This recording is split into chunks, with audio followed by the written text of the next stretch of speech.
নমস্কার বন্ধুরা, প্রিয় ফুড কিচেনে তোমাদের সবাইকে স্বাগতম। আজ আমি রান্না করব চিংড়ি মাছ আর কাঁঠাল দানা দিয়ে কুমড়ো শাকের ঝোল। তাই কেটে নিয়েছি কুমড়ো শাক, পাতাগুলো আলাদা করে নিয়েছি, আর কেটে নিয়েছি আলু, কাঁঠাল দানা আর নিয়েছি চিংড়ি মাছ। এখানে জল গরম বসিয়ে দিয়েছি। এবারে দিয়ে দিব টুকরো করে কেটে রাখা আলু, দিয়ে দিব কাঁঠাল দানা,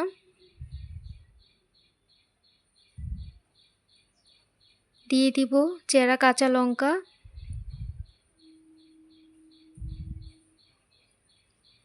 আর দিয়ে দিব স্বাদ মতো নুন। এবার ঢাকা দিয়ে সেদ্ধ করে নিব।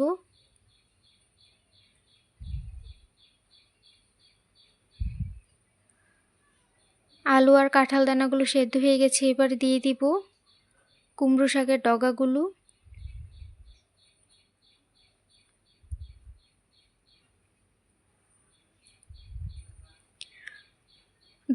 দিয়ে এবার ঢাকা দিয়ে দিব।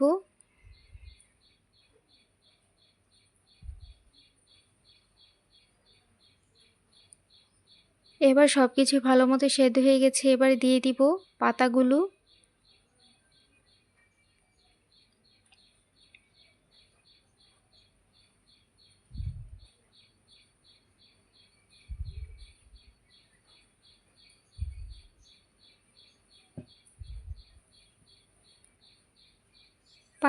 দিয়ে আর একটু ঢেকে রেখে দিব।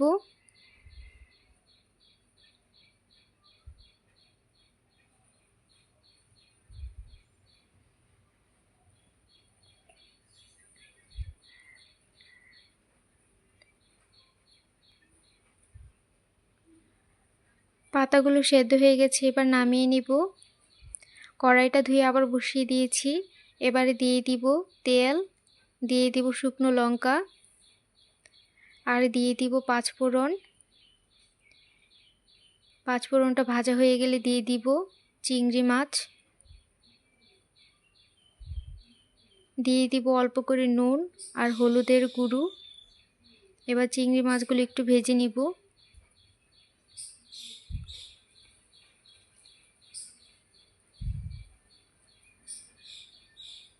ভাজা হয়ে গেছে। এবার দিয়ে দিব সেদ্ধ করা কুমড়ো শাকগুলো,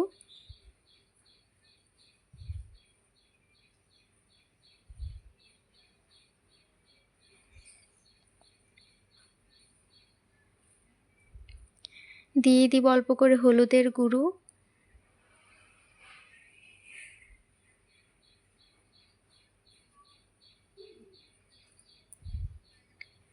দিয়ে দিব স্বাদ মতো চিনি দিবে, তাহলে খেতে ভালো লাগবে। আর দিয়ে দিব অল্প একটু ময়দা জলে গুলে নিয়েছি,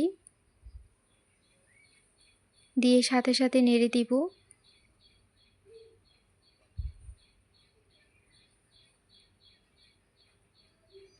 আলুগুলো একটু ভেঙে চুরে দিচ্ছি, তাহলে খেতে ভালো লাগবে। দেখো বন্ধুরা, কুমড়ো শাকের ঝোল হয়ে গেছে। এবার নামিয়ে নেব। বন্ধুরা, ভিডিওটি ভালো লেগে থাকলে অবশ্যই চ্যানেলটি সাবস্ক্রাইব করে রাখবে, আর লাইক কমেন্ট শেয়ার করতে ভুলবে না। এভাবে রান্না করে খেয়ে দেখবে, খুবই ভালো লাগে খেতে।